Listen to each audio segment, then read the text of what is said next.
So I thought I would do a different type of intro. Instead of always trying to be funny, I thought, you know, let's get sentimental. Let's get sentimental. Thumbelina, it definitely reminds me of LEPIN. LEPIN reminds me of Thumbelina, right? The old school movie, as you can see, I'm actually blocking it, that it was released in 1994. This movie, I loved it. It was one of my favorites. It has a lot of great music in it that I really love. It's one of those movies I think that was actually not Disney. It's like some of them were Disney and some weren't. I don't remember if this was or not, but this song specifically that I was thinking of, I actually used it in an audition. In my school, I actually took theater classes, and on top of that, I did try to audition for the role of Aladdin. Aladdin in Aladdin. I tried to audition for Aladdin. The reason why is because I wanted to be critiqued on the highest degree. I figured if I tried to go for a background singer or something like that, that they would just instantaneously just give it to me if I had a decent enough voice, which I know I did at the time. But I wanted to know, like, can I really hold to some shit? I picked this song because I'm a really big Disney fan. I'm actually really big, all those things. I can actually sing a decent amount of Disney songs, like word for word. Like some people from my old Twitch days will know that. Like I can put on Disney music and like literally sing most of the songs. This song specifically is the song that I chose to sing, and I just wanted to share this one part of it, this one lyric, I guess, of it, and that is why I like this song so much. I like a lot of the songs in this movie, but specifically this song is because of this phrase right here. Heaven isn't too far. Heaven is where you are. That right there, bro, is such a chilling, I don't know, always got me, bro. It always got me because it really means a lot to me. Like, as far as, like, you know, people would say, like, you know, we're living in hell on earth or stuff like that, and for someone in this scenario is like he found his heaven, you know, he found his heaven on earth. And I don't know, I feel like, I mean, this guy's face is ridiculous, but yeah, but that's kind of what he's trying to say, and that's kind of what she's saying, is, you know, like, they found each other's heaven in each other. It just means a lot. I don't know, I thought I would share that. Some people be like, where's the jokes? But, you know, I thought it would be interesting. Now let's go in the game and talk about a fairy murdering other people.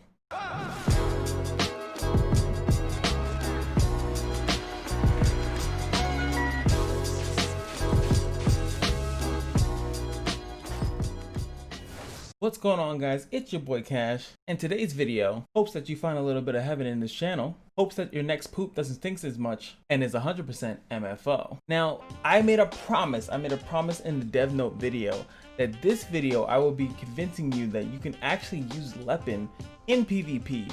And of course, it's going to be some weirdo setup, so hold on to your butts. It's going to be like kind of like a hard sell, because obviously her thing is more geared towards PvE, but I'm going to use it in PvE to kind of show you guys how she works, because a lot of this stuff I feel was missed in translation, and I feel like a lot of people may not know how to use it because they never used her before. I happen to be one that did use her and also Karen, both of the revivers, so I kind of understand how they work a little bit more. So, and I also understand how the FC works. So we'll see it a little bit later. That's all going to be timestamps if you guys want to jump to it. But right now, we got to evaluate these base stats. Don't mind the attack and HP, I'll bump her up. Whatever, I'll just do it now so no one cries at me. Anyway, so her HP at level 5 is 525. As I mentioned in the last time we covered a support, which happens to be Iris, is that the HP of support characters happens to be relatively high. The defense is going to be relatively low. Same thing with the attack.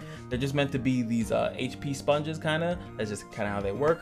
Her hit is actually low, so don't bring her to Grave Robber guy, whatever the heck his name is. I think it's Garrett or whatever. So she might be missing. Actually, it pisses me off because she does miss a lot. It's annoying. Her dodge is slightly above average, and average I think is about 100. So when I say slightly, it's just by 1.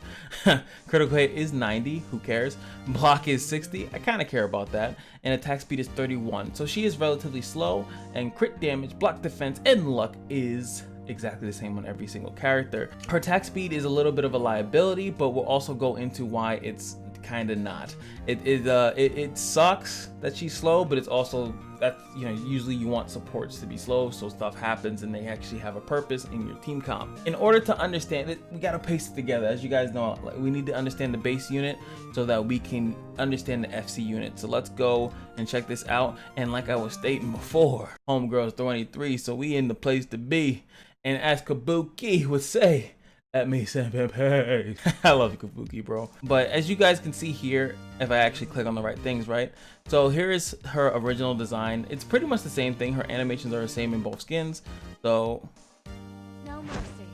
slow-mo twirl into the I sent a fairy to, because I'm too cute to attack myself. Her first aid passive is pretty much as you guys know it to be. When someone's health gets low, she's going to heal them, scaling off her attack, which is trash, which is still a decent heal, but you know, it's not the greatest. She only gains 1 mana if the caster's health is at 20% when triggered, so she has to be low on HP, and then we'll look later that the first 8-3 is if she's high on health, she'll get 1 mana, so it's more coverage, I would have to say. Also wanted to note that the shelter investigator thing is if you were actually struggling or doing the shelter of avarice, I think it is, that she's actually a good unit for it. She'll do more damage in those scenarios, 200% more damage to be exact. The suggestion doesn't automatically pull these heroes for you, so you kind of would have to know. Same thing with like the dragon, you kind of would have to know that these characters will do better in that. So if you're struggling, bring in some LEPIN. Next up is going to be the Light of Purification. Does crap damage and gives a heal over time that heals 1 ally. When they did change this, I don't know why they took out how the fucking skill works, but they did. The way that the skill actually works is it goes on the target with the lowest HP. I'm going to prove that to you in a little bit later, but that's how it actually works. So when we go into the FC, just keep that in mind, is that how it works. It goes to the target with the lowest HP, gives them heal over time for 4 turns, and the skill does have to hit. This is obviously going to be a liability when it comes down to the fact that summer units, whether it's Iris is popular as right now, but if any of the summer units are popular, this skill does fuck all because you have to actually hit it. It has to do some type of damage. Even if it's blocked, it's fine. It just can't be dodged, and it can't be obviously damage immunity on them. So you have to hit someone for the skill to work. So it is, like I said, I mean, one thing I like, it's very quick. I like these quick skills, man. It's good. As you can see, she healed herself, and yes, she can affect her own self with it. So S3 is going to be Blessing of the Fairies. It's 3 mana, it has a burst attached to it, and it does a heal, cleanses all debuffs and damage over times, and revives all dead allies. Now, animation is, I call it the fairy piss because it's like twinkle twinkle, and then she just leaves that behind. So, you know, whatever you think it is whatever you think it is. I just call it fairy piss. She, like I said, she cleanses all the stuff, not all the stuff, just debuffs and damage over time, and she'll revive the allies. It still seems that the allies that are revived come back with low HP, so they don't get a fat heal. The heal that she does give out is for allies that are actually alive, and I think she still takes a hit to her own HP when she revives, which I don't like that mechanic. It does make sense. It's like she's using her life force when she has to revive, and she doesn't harm herself when she revives, uses this skill, sorry, when everyone is alive. So that's just the basic breakdown of her. But now we need to go and look at that FC, which I'll have to admit that this FC, this parallel world stuff makes a lot more sense with these characters. Like, she's from a parallel world who embraced the power of all the guardians from the past. It just makes a little bit more sense why she's stronger or has a different feel to her of some sort. Like, instead of it being like they're from a parallel universe so they only wear bikinis, like, I don't know. Hey, I didn't make it, don't bother me. So what happens here is, okay, it does scroll. The first 8 changes, and they get the Harbringer of Awakening passive. Now, the Harbringer of Awakening passive is a little bit different than what you might be used to. I'll explain it briefly. What it means is that pretty much when an ally dies, they get a mark. The mark is Mark of Revenge. Very easy stuff to think about. So when that character is killed, or if it was damaged by a Harbinger of Awakening character, which is that's the active. So every character in this entire set here has that ability. So all they have to do is a very easy mark. You guys will obviously see it. I'm going to show it to you. You will, as long as they hit that character, or if the character dies, they will get the awakening buff, their individual awakening buff. Each character in this line has it. So what she'll get is increased block by 360, and she'll lose her critical hit. Oh no, the damage. I'm just kidding. Obviously it doesn't mean anything. But if you also check at the bottom here, it does say this really cool special thing is that she gets attack speed plus 25, which is to make up for the other things. So you can say that she has like maybe 50 attack speed. It gains damage immunity for 4 turns. So she gets a speed and damage immunity for 4 turns when her health is at or below 30%. So what that exactly means is that's where her viability comes in. Is when she is at low HP, she gains a damage immunity, and she also will gain attack speed, essentially accelerating her turn. I don't think I said that correctly. What does that really mean? That it's kind of hard to show or like say what that means or how that's gonna work. So I'm gonna kind of just skip over straight to team comping pretty much. And there's only one ally that makes her viable, and it's the same ally that I feel like a lot of people have discarded. And it's kind of funny that I got them within the same thing, and that's going to be Bathory. The best way to use LEPIN currently in the game is going to be with Tranquil, because the thing about Tranquil, if you look at it on paper, is that it's going to allow her to stay alive. Now she'll have less than 30% HP. She will have damage immunity.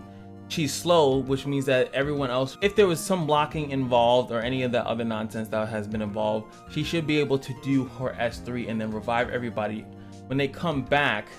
And that's what I'm skipping over, so let's go back, right?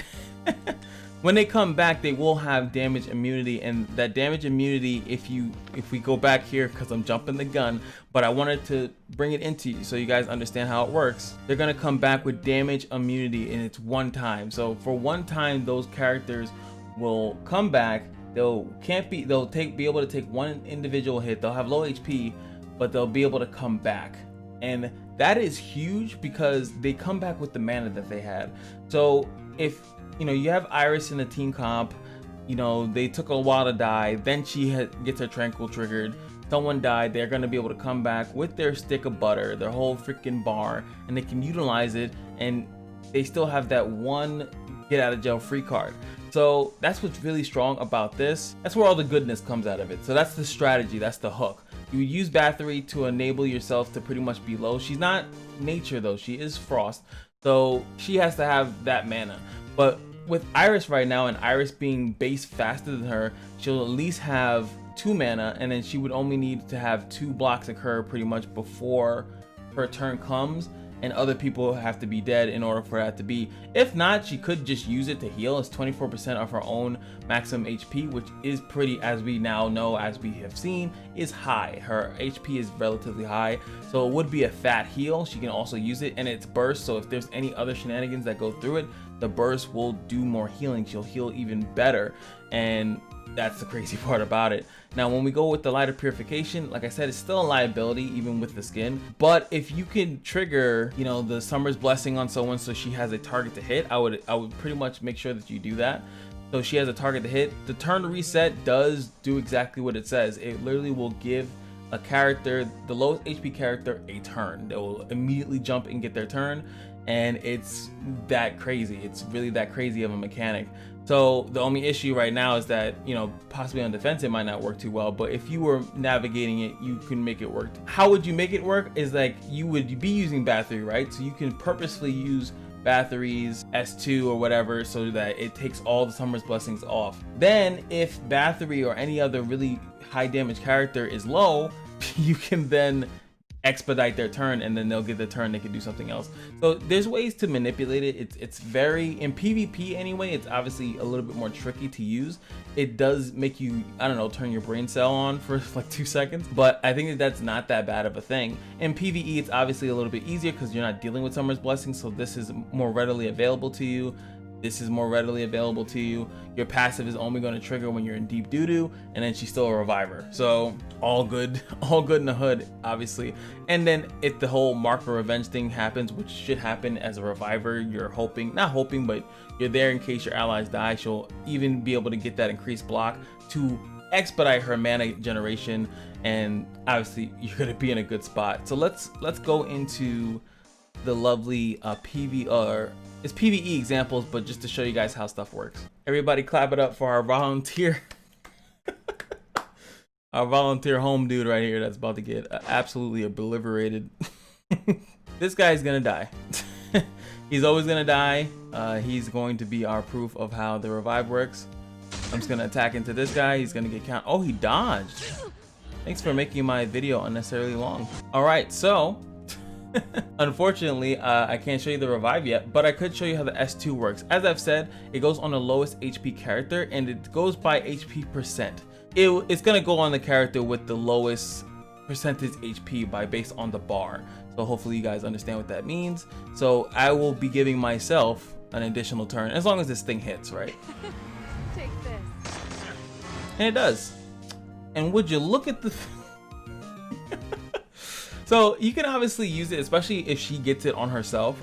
You can obviously use it in stupid ways that you can make D-Bus run out. As you can see, I didn't get it twice. I think it specifically says once every 6 turns it's gonna do that. So they decided to put a bounce into it. So as you can see, it is working as intended. So now we just need a homie G Slice to die, and then yeah, we can see that revive. Second time's the charm. Oh my god. Or I guess here I'll have to show the line skipping that it is. So as we can see, scFX is supposed to go after Adams. So we're gonna do this. I'm assuming 6 turns have passed. I really don't have a way of checking that. But 6 turns I think have passed. So scFX gets a nice little skip to my Lou straight over past Adams, and now he's able to do his little move and skip the line, which is pretty cool. Third time's the charm. You wanna see me do it again? What the fuck? I'm about to use this guy. I'm about to use this guy on my PvP team. This man is not getting hit. Ah, they got him. Mage got him. Jesus, man. Alright, so we're gonna be able to see if her health gets depleted. She's at 5-3-4-4. So to see if her health goes down, but I think it technically always does. I wish they did change that.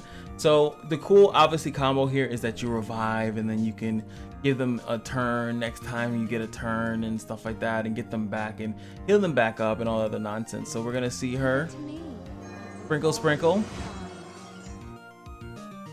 and see, as you can see, she got chunked for some reason. It's just how they do revives in this game. I don't really approve of it, but that's how they do the revives. Now you're gonna see here that the damage immunity only went on the boy, the yellow hooded infiltrator here. He has damage immunity. This nonsense that you see on Iris is actually status effect immunity. It's her from her machine set that she has, so don't get confused. Unfortunately, it's not as broken as I was anticipating it to give damage immunity to all characters regardless of if they get revived or not, but it still does have that counter craziness with Bathory, like I said before. Now you guys should be able to see how it looks. That's kind of how she's going to work. And also, now that someone has died, you guys can see the mark. Here it is, this guy right here. You can see the mark, this little infinity mark thing, because he killed an ally. He has the mark of revenge. So as long as one of my characters do that, you will see, look at LEPIN here, look at Frankie here. They're not like highlighted or anything like that, but as soon as I hit them, they both start to glow. So now she's glowing blue and he's glowing purple. It's a nice little way to see it. So now you can tell that their things are active. I think Frankie actually just gets a, he actually gets mana. I think that's what happens with him. He gets mana per turn per felon ally, so he gets like a huge mana boost. Meanwhile, her, as we saw before, she gets block and lowers her crit. So that's just the difference of that. Also, as we've said, I forgot to mention that he came back with 2 mana and he's still damage immune until someone comes and cashes the check out on him. As you can see, he's just chilling there until he gets hit. So obviously the only thing that you're probably going to want to run on her is block. Reason being, I mean, yes, people will eventually start to punish you by running, like getting an all blue unit in there, but it's very hard to trigger someone's blue because of Summer's Blessing out there. And then you have blue stones, so it's like they have to hit you twice in order to guard break you if they even have that super enhanced stuff. And it's only from that one unit that it has to be super enhanced. So yeah, blue is going to be highly hard to break, but it also, like I said, it gives her high block. It allows her to pretty much trigger her own mana generation. If you don't want to go all blue, if you think the meta is going to be too crazy, you can also obviously go with red, which I always find always hard for me to find. There we go. You can also go red as well, total damage reduction to reduce the damage that she takes, so she can tank more damage and then be alive to do her revive and all other nonsense. So with that being said, did I convince you? Do you think that she can be used in PvP? Like I said, with Bathory pretty much exclusively. There's other ways to keep her alive, but it's, you know, ridiculously harder to do so. I definitely think she needs to pretty much be with Bathory. That's the combo and I'm sticking to it. I'm pretty sure that that's exactly what's gonna happen, to be completely honest with you guys. Everyone should be summoning right now. I know a lot of people are still skeptical, like, is it really?